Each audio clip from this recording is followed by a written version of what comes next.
자, 오늘도 헬마우스 임경빈 작가와 함께합니다. 어서 오십시오. 안녕하세요. 주말 잘 쉬셨습니까? 네, 근데 주말이 끝나고 나서 편안하지 못하게 되신 분들이 많으실 것 같습니다. 그렇습니다. 오늘 뉴스의 머리 기사들이 그야말로 좀 무시무시한 타이틀들이 많이 달렸는데요. 검은 월요일이다. 주식 최악의 하루다. 뭐 이런 얘기들이 많이 붙었습니다.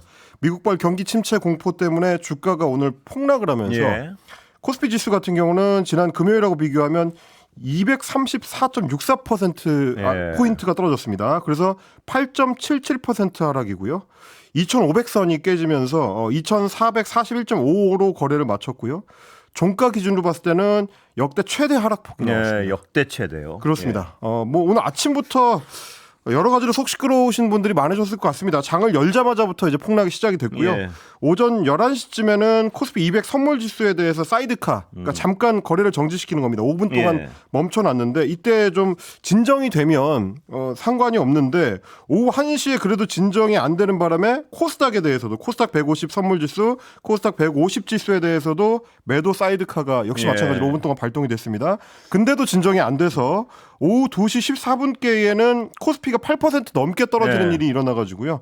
유가 증권시장 전체에 대해서 이제 서킷 브레이커가 발동이 됐습니다. 이렇게 되면 20분 동안 거래가 중단이 됩니다.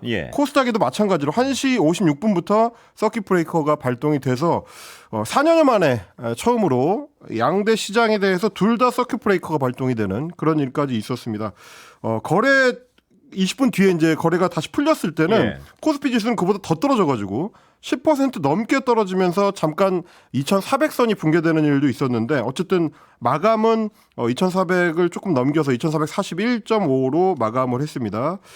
오늘 정말 그야말로 이 공포에 질린 분들이 시장 참여자들이 많았는데 이 정도면 패닉 셀이죠. 뭐 명백한. 그렇습니다. 뭐 그 와중에도 물론 이제 매수를 하시는 분들도 있긴 있었습니다만 오늘 굉장히 좀 타격을 많이 입으셨을 것 같고요. 뭐 미국의 고용 지표가 하락이 되면서 이 소위 말하는 리세션, 그러니까 이제 뭐 경기 침체가 시작됐다라는 이제 공포감이 지금 시장을 지배를 하고 있고 금리 인상 이슈 때문에 엔화 같은 경우도 이 급격하게 강세로 전환이 되면서 그것도 역시 마찬가지로 일본 시장이 큰 충격을 주고 있고요. 주말 동안에 또 이란을 중심으로 해가지고 중동 지역에서는 전쟁 위기가 고조가 되고 있습니다.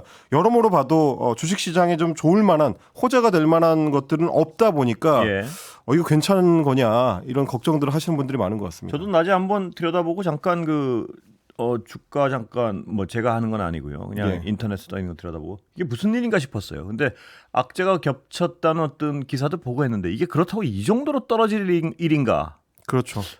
정말 좀 약간 의문스러웠습니다. 근데 전문가 한번 연결해 볼까요? 그럼 네, 전문가한테 들어가야 될 것 같습니다. 그럼 여기서 홍춘욱 프리즘 투자자문 대표 연결해서 폭락한 증시 진단해 보겠습니다. 안녕하십니까?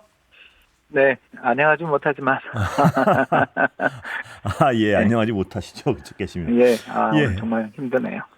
자, 가장 궁금한 건요. 지금 우리 임경빈 작가도 설명했지만 여러 악재가 겹친 건 맞는 것 같습니다. 그런데 제가 말씀드렸지만 그렇다고 이렇게까지 떨어질 일인가 이런 의문이 남는데 맞습니까? 이렇게까지 떨어질 이유가 있는 것이?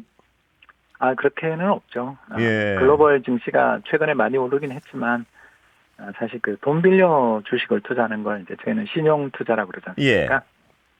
그런 게 2021년 역사상 최고 수준에 비하면 아직도 낮은 편에 속해 있고 전반적인 경제 여건들은 좋은 편이니까 아직 이렇게 폭락할 때는 아니었는데 세 가지 악재가 함께 터졌습니다. 일단 첫 번째는 지난 주말 미국에서 발표된 고용지표가 이제 불황의 가능성을 시사했고요.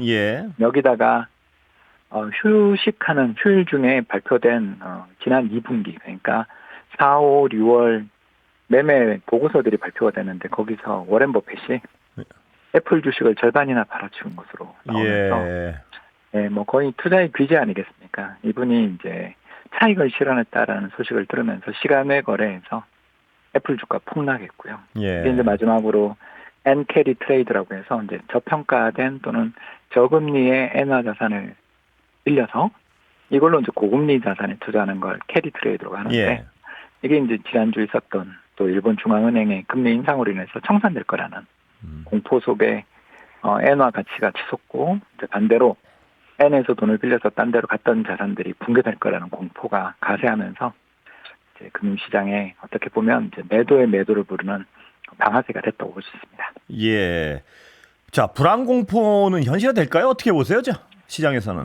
예, 한번 터지면 오래 갑니다. 아, 불안은요, 이게, 공포는. 예. 왜 그러냐면 이제 아까 잠깐 설명드렸습니다만 이제 두 가지 요인이 가세하는데 첫 번째는 신용융자 또는 주식담보대출 또는 미수 같은 거래들이 없진 않았잖아요. 예. 꽤 늘고 있는 중이었기 때문에 이제 이게 곧 청산 리스크들이 부각됩니다. 그러면 최근에 개인 투자자들의 신용융자 잔고가 높았던 종목들부터 조심해야 된다는 이야기가 나오기 시작하면 그게 또 연쇄적인 주가 매도를 부를 가능성이 가장 크다는 게 첫 번째 걱정이고요. 예. 이제 두 번째 문제가 뭐냐면 이게 이제 사실 주식시장이 지금 이렇게 떨어지게 된 가장 직접적인 이유는 7월 17일경 트럼프 이제 후보가 비즈니스 위크와의 인터뷰 이후에 사실 주식시장이 지금 보름째 빠지고 있는 거거든요. 예. 근데 거기서 이제 뭐라고 이야기를 했냐면 대통령 선거 전까지 금리 인하하지 마라고 이야기했던 거 기억나실 겁니다. 예. 문제는 이제 미 연준이 이렇게 해도 정치적 부담이 크고 저렇게 해도 정치적 부담이 큰 상황에서 손발이 좀 묶여있는 상황에서 폭락이 발생한 거죠. 즉 이런 자산시장에 폭락이 발생하면 연준 관계자가 돈을 충분히 공급하겠어요 또는 완화적인 정책을 하겠어요 한마디만 하면 사실 많이 진정되거든요. 예. 그런데 이제 지금 정치적 부담을 잔뜩 짊어지고 있는 미 연준이 더군다나 지난주 회의했는데 과연 개입이 있겠냐. 결국 정책 당국의 개입의 가능성이 좀 낮은 데다가 예. 또 돈도 2021년보다는 적게 빌렸지만 그래도 많이 빌린 그 상태에서 주가 폭락이 시작되니까 청구서가 날아오고 예. 이런 상황이라 변동성은 좀 더 이어질 것 같습니다. 자, 그러면 가장 궁금한 것은 어떻게 대응해야 합니까, 투자자들? 네, 예, 싼 걸 사고 비싼 걸 팔아야 되죠. 그래서 예. 가장 추천하고 싶은 전략은 지금 최근에 채권 가격이 급등하고 있습니다. 예. 그래서 채권 투자하신 분들은 지금 짭짤하겠죠. 근데 이제 이런 분들한테 좀 말씀드리고 싶은 게 채권 시장도 시장인데 너무 금리가 많이 빠졌으니까 채권이나 금 같은 자산을 지금 저평가된 한국 주식이나 미국 주식 같은데 뭐 다 담으라는 이야기는 아니고요. 조금이라도 저가 매수해 보면 이게 또 시간 지나고 나면 정말 극심한 불황이 뭐 2008년 같은 일이 오면 모르겠습니다만 그렇지 않다고 보면 결국 시장이 패닉에 빠진 날보다는 다음 날 정도가 보통은 적긴데요. 예. 네, 그때부터 시작해서 좀 저가 매수해 보시면 또 1년 지나고 보면 그때 생각해 보면 무서웠지만 하길 잘했다 싶은 그런 기회가 또 온 게 아닌가 생각합니다.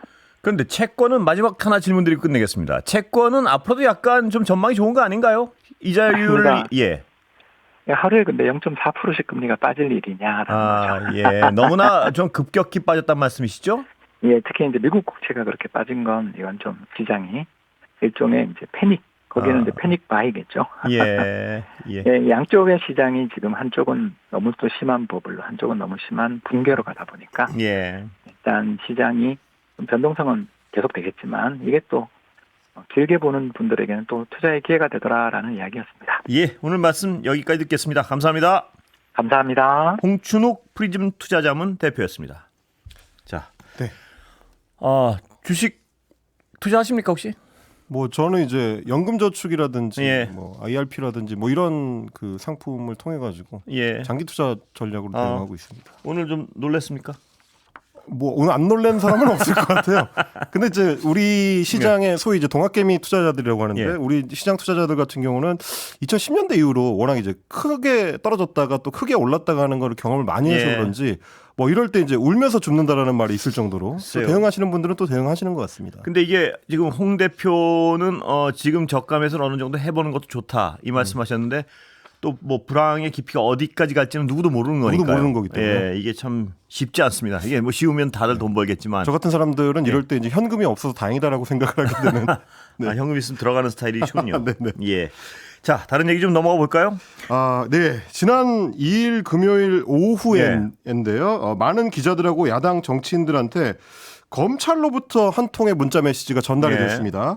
통신 이용자 정보 제공 사실 통지라고 이제 제목이 붙어 있었는데 예. 이게 무슨 말인가 해서 들여다봤더니 서울중앙지검 반부패 수사 1부에서 지난 1월 4일 혹은 뭐 1월 5일 뭐 이 날짜를 전후해 가지고 통신 가입자들의 어떤 성명과 전화번호 이런 것들을 수사 목적으로 조회를 해봤다라는 예. 내용이 문자 메시지에 담겨 있었습니다. 그러니까 우리 검찰이 당신이 사용하고 있는 그 전화번호가 누구 건지 이름이 뭔지 주민번호가 뭔지 이런 것들을 확인을 했다라는 걸 통지를 해준 겁니다. 뉴스토마토가 보도한 내용에 따르면 정치계와 언론계에서 3천여 명 정도가 통신 조회를 당했다라고 이제 확인이 된다고 하는데 이 이제 그 문자 메시지를 받았던 분이 검찰 쪽에 물어봤더니 검찰이 통신 조회 인원은 한 30명 정도 된다라는 식으로 말을 해서 본인도 깜짝 놀랐다라는 얘기가 있었습니다. 그만큼 이제 많은 사람들 광범위하게 이 통신 조회가 이루어졌다는 건데 페이스북에 직접 글을 올린 정치인들이 많았습니다. 예. 이재명 전 민주당 대표라든지 예. 추미애 민주당 의원이라든지 서영교 민주당 의원이라든지 이런 야당 인사들은 물론이고 한겨레, EBS, 뉴스타파, 미디어오늘, 미디어스, 통일TV 등등의 다양한 언론사의 기자들이 포함이 돼 있었고요. 예. 자유언론실천재단이라든지 언론노조 같은 언론 관련 단체 관계자들도 포함이 돼 있었고 이 외에도 일반 민간인들도 있었습니다. 예. 예를 들자면 뉴스타파의 봉지욱 기자 같은 경우는 본인하고 통화했었던 딸들도 통신조회 예. 대상이라고 문자 메시지를 받았다라고 이야기했을 정도이기 때문에 사실 이제 기자들 주변 사람들이 웬만해 가지고는 대부분 조회를 당한 것 같다라는 얘기가 괜히 나오는 건 아닌 것 같습니다. 지금 이렇게 이제 대규모 통신 조회를 왜 했나 들여다봤더니 아까 3,000명 정도인가요? 3천여 명 정도. 예. 네네네. 제가 30명 정도라고 했나요? 잠깐 저도 헷갈렸습니다. 네. 예. 3천여 명도 굉장히 좀 광범위하게 수집이 됐는데 이 통신 조회를 한 사건이 뭔가 들여다봤더니 일명 윤석열 명예훼손 사건. 그러니까 이제 2022년 대선 당시에 신앙림 당시 뉴스타파 고문이 김만배 씨하고 이 녹취를 했던 내용을 보도했던 사건. 그것과 관련해 가지고 윤석열 대통령 후보에 대한 명예훼손을 시도했던 사건으로 지금 이제 검찰이 수사를 해서 기소까지 이루어진 상태인데 김만배 씨, 신앙림 씨 그리고 뉴스타파의 김용진 대표, 한상진 기자 등이 이미 기소가 이루어졌고요. 제가 말씀드렸던 이제 봉지욱 기자 등도 수사 대상으로 이제 올라가 있고 그 외에도 참고인으로 조사를 받거나 조사를 받을 예정인 사람들은 훨씬 더 많은 사건입니다. 워낙 이런 많은 사람들에 대해서 그러니까 피의자들이나 혹은 참고인들과 통화를 했었던 사람들이 누구인지를 확인하는 과정을 넓혀가다 보니까 이렇게 이제 네트워크식으로 굉장히 좀 많은 사람들이 통신조회 대상이 됐다라는 게 검찰의 해명인데요. 그래서 수사받고 있던 기자들의 휴대폰 연락처에 저장이 돼 있었거나 혹은 카카오톡 같은 이제 메시지를 교환했던 사람들 이런 사람들이 거의 일괄적으로 무더기 조회를 당한 그런 흔적으로 좀 보입니다. 통화했거나 저장 목록에 있는 사람들을 향해서 가짓타듯이 들어갔군요. 그렇습니다. 쫙 훑어보니까 이제 많은 사람들이 거기 포함되게 된 거예요. 그 사건 수사가 그렇게 광범위한 통신 조회를 할 사건인가요? 난 어떤 그 근원 자체를 잘 근원부터 약간 회의스러운데요. 그래서 이제 민주당에서 지적하는 거는 이거는 일종의 정치 사찰이다라는 얘기입니다. 이재명 대표나 추미애 의원이 거기 왜 들어가냐라는 얘기인 거고요. 그러니까 야권에서 지금 갖고 있는 의심은 애초에 검찰이 이 사건 수사를 진행할 때 중간중간에 언론을 통해서 흘러나왔던 검찰의 수사 방향이 있었습니다. 그거는 이 사건, 그러니까 윤석열 당시 후보에 대한 명예훼손을 하려고 하는 보도의 배경에 혹은 그 배후에 민주당 당직자들이 있는 거 아니냐라는 검찰의 의심이 있었습니다. 그래서 이제 민주당이 사실상 사주를 하거나 혹은 여기에 공모를 해가지고 이 보도 사건을 만들어냈다. 그래서 이제 같이 공모한 흔적을 찾으려고 하다 보니까 여러 정치인들까지 이제 범위를 넓히게 된 거 아니냐라는 의심을 지금 민주당에서 하고 있는 거죠. 그러니까 이렇게 되면 사실상 정치 사찰 아니냐라는 얘기인 건데 너무 광범위하기도 하고요. 너무 광범위하기도 하고요. 또 하나 지금 야당에서 그 문제 지적을 하고 있는 거는 너무 늦게 알려졌다라는 겁니다. 1월 4일하고 5일에 조회를 했는데 왜 8월 2일에 7개월이나 지나가지고 당사자들한테 이걸 알려주느냐라는 건데 작년 12월에 전기통신사업법이 개정이 됐습니다. 이거는 이제 헌재에서 이렇게 무작위로 아무나 통신 조회한 다음에 당사자한테 알려주지도 않는 행태, 이거는 잘못이다라고 헌법 불합치 결정을 내렸기 때문에 이 통지를 해주도록 법이 바뀐 거거든요. 사실상 이 법이 적용된 거의 첫 번째 사례라고 할 수 있겠습니다. 3개월 이내에 2회에 한해서 통지를 유예할 수 있는데 원칙대로 하자면 한 달 이내에 내가 당신의 정보를 조회했다라는 거를 당사자한테 알려줘야 됩니다. 근데 이제 검찰 입장에서 봤을 때는 3개월씩 2번 연장할 수 있으니까 한 달 그리고 3개월 해가 총 7개월 최대치로 끌어서 나중에 알려줬다라는 상황이 되는 거고요. 그렇다면 당연히 왜라는 의문이 남겠군요. 그렇습니다. 그래서 예. 이제 야권이나 이제 언론들이 의심하고 있는 거는 총선이 4월 10일이었기 때문에 그리고 결과적으로 민주당 당직자들이 해당 사건에 연루돼 있는 정황을 검찰이 파악하지 못했고 예. 기소할 때 그 내용을 적시하지 못했거든요. 그러니까 이 들여다봤는데 막상 별게 없었다. 그러니까 4월 10일 총선에 자칫 부정적인 영향을 미치게 될까봐 일부러 시간을 끌어서 8월 달까지 끌어와가지고 뒤늦게 알려준 거 아니냐라는 의심을 지금 하고 있는 겁니다. 예. 자, 노란봉투법이요. 네. 통과됐죠? 예, 노란봉투법 오늘 민주당 중심의 야권 예. 의원들이 주로 참석을 해서 본회의 통과를 했습니다. 죄송한데요. 잠시만요. 네. 아까 그건 관련해서 제가 언뜻 기억이 나는데 윤석열 대통령이 과거에 말입니다. 이 통신조회 문제를 가지고 맹렬히 비난한 적이 있었죠. 그렇습니다. 오늘 예. 이제 검찰의 논리가 그거였는데 예. 애초에 이거를 이제 통신 기록을 우리가 영장을 받아가지고 법원에서 영장을 받아서 피의자들이나 참고인들의 통신 기록을 살펴봐서 거기에 이제 통화한 흔적이나 문자 메시지를 주고받은 흔적이 있는 사람들이 누군지를 확인하는 수사 과정의 일환이다. 예. 별거 아니다라는 식으로 해명을 했습니다. 예. 원래 이제 이런 걸 하다가 상관이 없는 사람들에 대해서는 추가 수사를 진행하지 않기 때문에 예. 별 문제 아니다라는 식의 해명을 검찰은 내놓고 있는데 여기에 대해서 윤석열 대선 후보 2021년 12월에 공수처에서 비슷한 통신 조회 사건이 있었는데 그때 예. 뭐라고 했었냐면요. 그 당시에 이제 국민의힘 그 소속 의원들 89명에 대한 통신 자료 조회가 예. 이제 확인이 됐는데 이걸 두고 불법 민간인 사찰이라고 규정을 했었습니다. 예. 그러면서 뭐라고 했느냐? 저와 제 처의 친구들, 심지어 제 누이 동생까지 통신 사찰을 했다. 예. 사찰이라고 규정을 했습니다. 그러면서 미친 사람들 아니냐라고까지 굉장히 좀 극단적으로 공수처를 예. 비판을 했고요.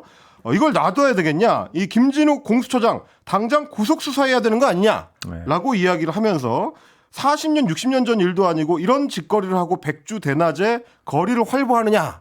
굉장히 좀 맹렬하게 공격을 강렬히 했었던 비난했군요. 예. 기록이 있습니다. 그래서 이 비판을 지금의 검찰에 적용을 한다면 이원석 검찰총장을 구속 수사해야 된다는 얘기가 되는 거기 때문에 예. 과연 이제 2021년 12월의 입장과 지금 2024년 8월의 입장은 어떻게 다를지 검찰의 입장은 또 어떻게 다를지 뭐 이런 것들을 좀 궁금해하시는 분들이 많은 것 같습니다.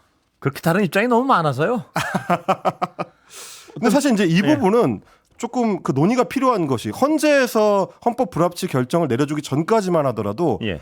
검찰 같은 이제 수사기관들이 개인의 그 통신 조회를 그렇게 해놓고 뭐 수사로 전환이 안 될 경우에는 그냥 유야무야 흐지부지 네. 되는 경우들이 많았거든요. 저 같은 경우도 이제 언론사에서 일을 할 때 가끔씩 그 제가 이용하는 이제 통신사에 나를 향한 통신 조회가 있었는지를 확인해 볼 수 있는 서비스가 있습니다. 예. 그걸 한 번씩 해보면 생각도 못했던 기관들이 제 통신 기록을 조회한 적이 있었거든요. 예. 지금 이번 경우랑 어떻게 보면 좀 비슷한 건데 다른 정치인들이나 뭐 관련 사건들을 수사를 하다 보면 뭐 저 같은 경우는 이제 방송 작가를 하면서 섭외 전화 같은 거를 예. 이제 통화할 일이 많으니까 그렇죠. 그 정치인의 통화 기록에 제가 있으면 제 통신 기록을 조회를 해봤었던 그런 뭐 통신 정보를 조회해봤었던 그런 기록들이 나오는 거라서 그것도 본인이 확인 안 해보면 그렇습니다. 몰랐던 건데 이게 이제 헌재에서 이렇게까지 마음대로 하면 안 된다고 해서 법이 바뀐 거거든요. 그럼 한 걸음 더 나가서 이렇게까지 검찰이 광범위하게 수천 명씩의 통신 정보를 무작위로 조회해보는 걸 그대로 두는 게 맞느냐. 혹은 이제 이 범위를 조금 축소하거나 관련 사건에 어떤 직간접적으로 연관이 있을 걸로 확실한 사람들로만 좁혀주거나 예. 혹은 뭐 나중에라도 이제 통제할 수 있는 장치 같은 게 필요한 거 아니냐. 뭐 이런 의문들은 좀 들긴 합니다. 그런데 이게 기자들 입장에선 말입니다. 기자들이 누구랑 통화했는지가 다 나오는 거 아닙니까? 3,000명씩 조회하면 그러니까요. 어떻게 보면 이제 그림을 그려볼 수 있는 거죠. 이 사람이 누구랑 평소에 자주 통화하고. 그렇죠. 그렇다면 특종을 했다면 혹은 정부를 비판적인 정부한테 비판적인 기사 썼다면 거기 어떤 공무원이랑 통화했는지 이런 게 다 나와버리는 거 아닙니까? 그럼 그렇게 되면 위축될 수밖에 없는 것이죠. 취재원이 그거는. 드러날 수도 있는 거고요. 이게 자칫하면은 이제 취재 네트워크 자체가 붕괴될 수도 붕괴될 수도 있는 붕괴될 수도 있는 이런 상황이고요. 문제가 발생할 수 있는 거라서 그걸 이제 검찰이 갖고 있는 상태에서 알려줄지 말지의 기간까지도 결정할 수 있는 거라 이 부분은 좀 국회에서도 논의가 필요한 사안이 아닌가 싶긴 합니다. 그리고 어떤 공무원이나 취재원의 경우에도 기자들과 쉽게 통하지 못하는 어떤 심리적 압박감을 느낄 수밖에 없지 않겠습니까? 이렇게 광범위하게 통신 조회를 하면 여차하면 이제 검찰이 들여다볼 수 있다는 예. 얘기가 되는 거니까요. 물론 이 얘기는 예전에 윤석열 대선 후보도 했었던 얘기를 저희가 다시 한번 확인드리는 겁니다. 예, 오늘 여기까지 듣겠습니다. 감사합니다. 고맙습니다.